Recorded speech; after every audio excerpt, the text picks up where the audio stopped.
नमस्कार,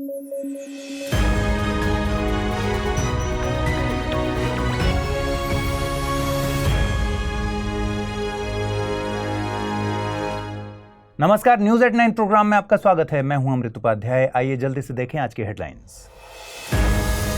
असम में बहु विवाह पर लगेगा कानूनी लगाम। कानूनी मसौदा के लिए सरकार ने बनाया पैनल। 1955 के हिंदू विवाह अधिनियम के तहत अवैध है बहु विवाह। G20 की बैठक में हिस्सा नहीं लेंगे चीनी राष्ट्रपति शी जिनपिंग। उनकी जगह चीन के प्रधानमंत्री ली कीयांग हुए नियुक्त। 20 देशों से मिलकर बना एक अनौपचारिक समूह है G20। और टाइफून हाईकुई ने दी ताइवान में दस्तक। 4 साल में सीधे ताइवान से टकराने वाला पहला तूफान है हाईकुई। उष्णकटिबंधीय चक्रवात को कहते हैं टाइफून।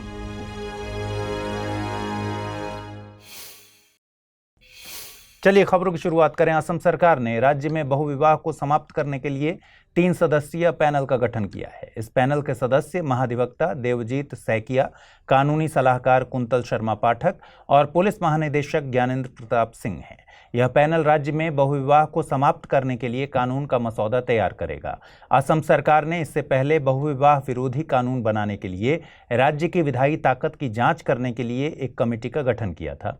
गुवाहाटी उच्च न्यायालय के पूर्व न्यायाधीश न्यायमूर्ति रूमी फूकन इस समिति के अध्यक्ष थे। समिति ने मुस्लिम पर्सनल लॉ शरीयत अधिनियम 1937 के प्रावधानों के साथ साथ संविधान के अनुच्छेद 25 और राज्य के नीति निर्देशक सिद्धांतों की जांच की थी। जांच के बाद समिति ने कहा कि सरकार के पास ऐसा करने का अधिकार है।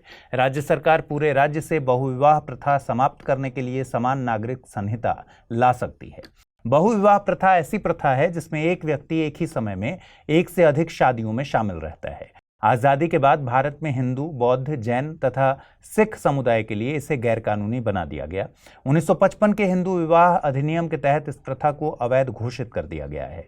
अधिनियम की धारा 5, 11 और 17 के जरिए 2 या 2 से अधिक शादियां अवैध और दंडनीय बना दिया गया है।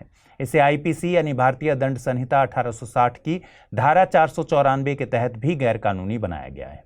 मगर भारत के इस्लामिक कानून में बहुविवाह की प्रथा को अभी भी कानूनी मान्यता दी गई है। मुस्लिम पर्सनल लॉ शरीयत अधिनियम 1937 की धारा 2 के तहत इसे मान्यता दी गई है। इस अधिनियम के तहत मुसलमानों को एक ही समय में अधिकतम 4 पत्नियां रखने की अनुमति है। उधर चीन के विदेश मंत्रालय ने ऐलान किया है कि चीनी राष्ट्रपति शी जिनपिंग नई दिल्ली में 9-10 सितंबर को होने वाली G20 की बैठक में शामिल नहीं होंगे। उनकी जगह चीन के प्रधानमंत्री ली कीयांग को नियुक्त किया गया है।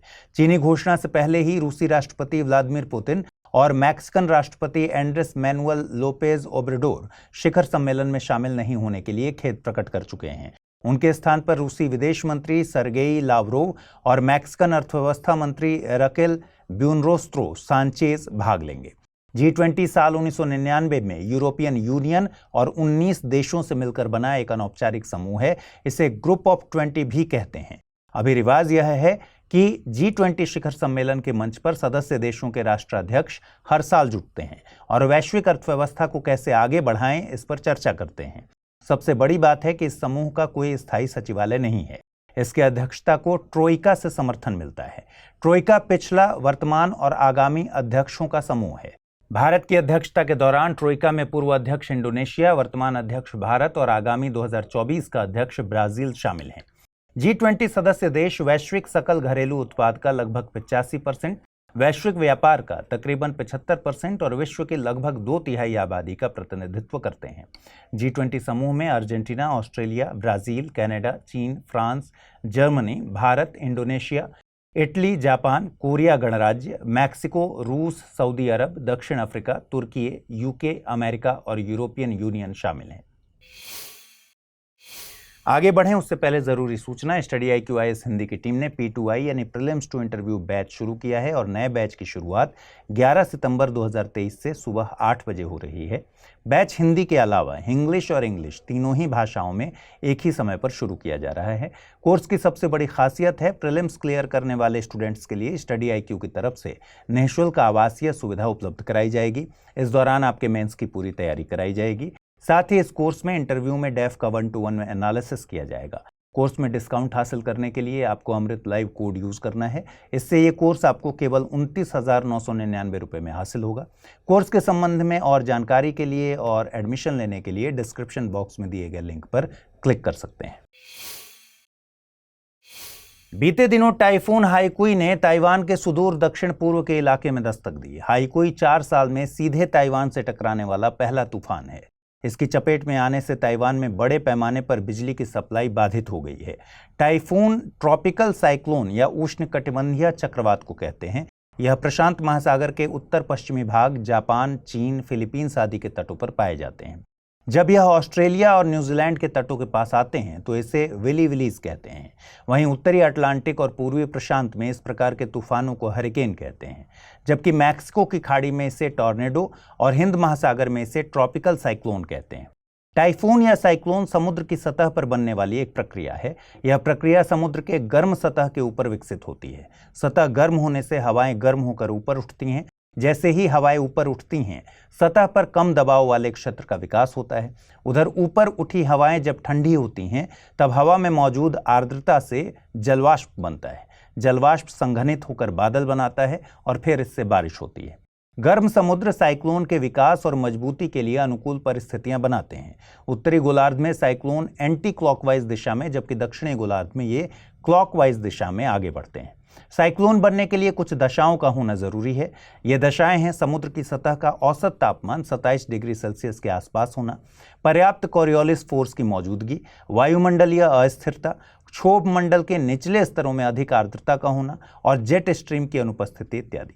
WMO यानी वर्ल्ड मेट्रोलॉजिकल ऑर्गेनाइजेशन के दिशा निर्देशों के मुताबिक हर इलाके के देश चक्रवातों को नाम देते हैं। इसी के तहत IMD यानी इंडियन मेट्रोलॉजिकल डिपार्टमेंट एक मानक प्रक्रिया अपनाने के बाद उत्तरी हिंद महासागर इलाके में बनने वाले चक्रवातों को नाम देता है। IMD भारत सरकार के पृथ्वी विज्ञान मंत्रालय के तहत एक एजेंसी है। यह दुनिया के 6 RSMCs यानी रीजनल स्पेशलाइज्ड मेट्रोलॉजिकल सेंटर्स में से एक है। इसे मौसम पर सलाह जारी करने और उत्तरी हिंद महासागर क्षेत्र में उष्णकटिबंधीय चक्रवातों के नाम रखने का अधिकार है। उधर भारतीय सेना के लिए नया थल सेना भवन बनाया जा रहा है। इस भवन की खासियत है कि इसे ग्रेह 4 यानी green rating for integrated habitat assessment norms के अनुरूप बनाया जा रहा है। साथ ही इस भवन को भूकंप प्रतिरोधी भी बनाया जा रहा है।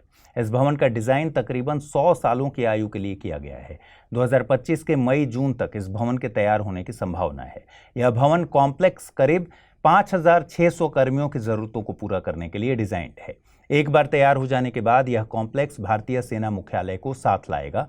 वर्तमान में भारतीय सेना का मुख्यालय दिल्ली भर में साउथ ब्लॉक, सेना भवन, हटमेंट्स एरिया, RK पुरम और शंकर विहार जैसे 8 इलाकों में फैला है। वहीं गृह भारत में हरित भवनों के लिए राष्ट्रीय रेटिंग प्रणाली है। इसे हरित भवनों के लिए राष्ट्रीय रेटिंग प्रणाली के रूप में सबसे पहले 2007 में अपनाया गया था। इसे टेरी यानी the energy and resource institute तथा नवीन और नवीकरणीय ऊर्जा मंत्रालय की साझेदारी से विकसित किया गया है। गृह हरित इमारतों को डिजाइन करने में मदद करता है। साथ ही यह इमारतों की हरियाली का मूल्यांकन करने में भी मदद करता है। यह किसी इमारत के संपूर्ण जीवन चक्र के दौरान उसके पर्यावरणीय प्रदर्शन का समग्र रूप से मूल्यांकन करता है। मूल्यांकन के दौरान भवन को 1 से 5 तक रेटिंग दी जाती है। अंतिम रेटिंग अंतिम मूल्यांकन के आधार पर दी जाती है। अंतिम रेटिंग 5 सालों के लिए वैध होती है। इस रेटिंग में कुल 4 पैरामीटर्स का इस्तेमाल किया जाता है। ये पैरामीटर्स हैं site selection and planning, conservation and efficient utilization of resources, building operation and maintenance और इनोवेशन पॉइंट्स। आइए अब जल्दी से देखें आज रैपिड न्यूज में क्या है खास। इंटरनेशनल सोशल वर्क जर्नल में छपे एक हालिया अध्ययन के मुताबिक मौसम की चरम घटनाओं के चलते बाल विवाह में बढ़ोतरी देखी गई। सूखा, बाढ़ और अन्य चरम मौसम की घटनाएं लैंगिक असमानता और गरीबी की मौजूदा समस्याओं को बढ़ाती हैं, जिसके कारण परिवार अपनी बेटियों की जल्दी शादी कर देते हैं। एक अनुमान के मुताबिक हर साल 12 मिलियन लड़कियों की शादी वयस्क होने से पहले ही कर दी जाती है। जैव विविधता और पारिस्थितिकी तंत्र सेवाओं पर अंतर सरकारी विज्ञान नीति मंच यानी IPBES की 10वीं बैठक का आयोजन जर्मनी के बॉन में हुआ। आक्रामक विदेशी प्रजातियां और उनका नियंत्रण बैठक के फोकस बिंदु रहे। आक्रामक विदेशी प्रजातियां जैव विविधता के नुकसान के अहम किरदार होते हैं। वे कुनमिंग मॉन्ट्रियल वैश्विक जैव विविधता फ्रेमवर्क के तहत तय लक्ष्यों का हिस्सा हैं। वैश्विक जैव विविधता फ्रेमवर्क का लक्ष्य 6 निर्धारित करता है कि 2030 तक जैव विविधता और पारिस्थितिकी तंत्र सेवाओं पर आक्रामक विदेशी प्रजातियों के प्रभावों को कम किया जाएगा। इस फ्रेमवर्क का मकसद 2030 तक आक्रामक विदेशी प्रजातियों के आगमन और विकास की दर को कम से कम 50% तक रोकना है। प्रधानमंत्री ने भारतीय पुरुष हॉकी टीम को पुरुष हॉकी 5 एशिया कप जीतने पर बधाई दी। भारत ने पाकिस्तान को शूटआउट में 2-0 से हराकर पहला पुरुष हॉकी 5 एशिया कप अपने नाम किया है। इस जीत के साथ ही भारत ने इंटरनेशनल हॉकी फेडरेशन के पुरुष हॉकी 5 विश्व कप 2024 में भी अपनी जगह बना ली है। आइए अब जल्दी से देखें बुलेटिन पर आधारित क्या प्रश्न बन सकते हैं। पहला प्रश्न है, बहुविवाह के संदर्भ में निम्नलिखित कथनों पर विचार कीजिए। राज्य के नीति निर्देशक तत्व केवल केंद्र सरकार को बहुविवाह विरोधी कानून बनाने की अनुमति देता है। भारत के किसी भी कानून में बहुविवाह की प्रथा को कानूनी मान्यता नहीं दी गई है। भारत में बहुविवाह भारतीय दंड संहिता 1860 की धारा 494 के तहत गैरकानूनी है। उपर्युक्त में से कितने कथन सही हैं? केवल 1, केवल 2, सभी 3 या फिर कोई भी नहीं। अगला प्रश्न है, निम्नलिखित कथनों पर विचार कीजिए। आक्रामक विदेशी प्रजातियां जैव विविधता के विकास में अहम किरदार निभाते हैं। G20 साल 1999 में यूरोपियन यूनियन और 19 देशों से मिलकर बना एक अनौपचारिक समूह है और इस समूह का कोई स्थायी सचिवालय नहीं है। एक अनुमान के मुताबिक हर साल 12 मिलियन लड़कियां बाल विवाह की शिकार हो जाती हैं। उपर्युक्त में से कितने कथन सही नहीं हैं? केवल 1, केवल 2, सभी 3 या फिर कोई भी नहीं। आइए देखें पिछले बुलेटिन में आपसे क्या सवाल पूछे गए थे और उनका सही जवाब क्या है। पहला सवाल था, हाल ही में रेलवे बोर्ड का अध्यक्ष किसे नियुक्त किया गया? अश्विनी लोहाने, जया वर्मा सिन्हा, प्रकाश श्रीवास्तव या फिर माधवी पुरी बुच। सही जवाब है विकल्प बी यानी जया वर्मा सिन्हा। अगला सवाल था, निम्नलिखित कथनों पर विचार कीजिए। क्लाइमेट फुटबॉल कप का आयोजन पश्चिम बंगाल में किया जा रहा है। वन नेशन वन इलेक्शन के लिए पैनल का गठन रामनाथ कोविंद की अध्यक्षता में किया गया है। डॉक्टर आर रवि कन्नन को रेमन मैग्सेसे पुरस्कार के लिए चुना गया है। उपर्युक्त में से कितने कथन सही हैं? केवल 1, केवल 2, सभी 3 या फिर इनमें से कोई नहीं। सही जवाब है विकल्प बी यानी केवल 2 कथन ही सही हैं। क्लाइमेट फुटबॉल कप का आयोजन लद्दाख के लेह में किया जा रहा है, न कि पश्चिम बंगाल में। इसके अलावा बाकी सभी कथन सही हैं। तो आज के इस बुलेटिन में इतना ही रखते हैं। कल रात 9 बजे आपसे फिर से मुलाकात होगी। अपना ख्याल रखिए, ठीक से पढ़ाई कीजिए। अगर इस बुलेटिन की PDF हासिल करना चाहते हैं तो अमृत उपाध्याय 007 टेलीग्राम चैनल है जिस पर इसकी PDF रोजाना मिलती है। आज पूछे गए सवालों का जवाब कमेंट में देना मत भूलिएगा। नमस्कार।